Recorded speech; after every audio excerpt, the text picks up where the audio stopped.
जय महाराष्ट्र मित्रांनो, रायगड जिल्ह्यातील शेतकऱ्यांना एक आनंदाची बातमी आहे. ज्यांचा हवामान आधारित फळपीक विमा भरूनही आलेला नाही, आता त्यांचा विमा 3 जानेवारीपूर्वी व्याजासकट खात्यावरती जमा केला जाणार आहे. आणि त्यासंबंधीच आदेश राज्याचे कृषी मंत्री धनंजय मुंडे यांनी कृषी आयुक्तांना दिलेलं आहे. यासंबंधीच्या व्हिडिओमध्ये आपण डिटेल्स माहिती घेऊया.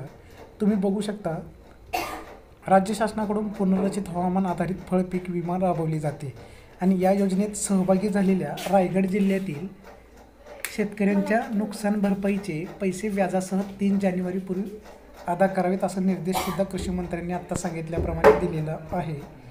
रायगड जिल्ह्यातील कुठल्या महसूल मंडळात याचा लाभ मिळणार आहे शेतकऱ्यांना बघा.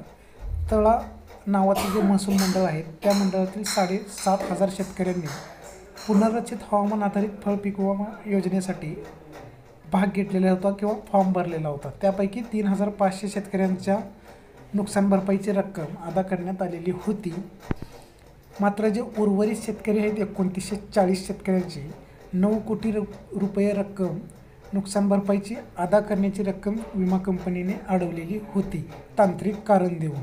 त्यासंबंधीचंच महिला व बालविकास मंत्र्यांनी प्रश्न उपस्थित केलेलं होतं. त्याला उत्तर देताना राज्याचे कृषी मंत्र्यांनी कृषी आयुक्तांना आदेश दिलेला आहे की 3 जानेवारीपूर्वी आता व्याजासकट या तळा महसूल मंडळातील जे 9 कोटी उरलेले आहेत, जे उर्वरित शेतकरी आहेत 2940, त्यांच्या खात्यावरती व्याजासकट ही रक्कम जमा केली जाणार आहे.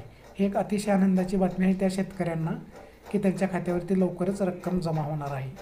धन्यवाद.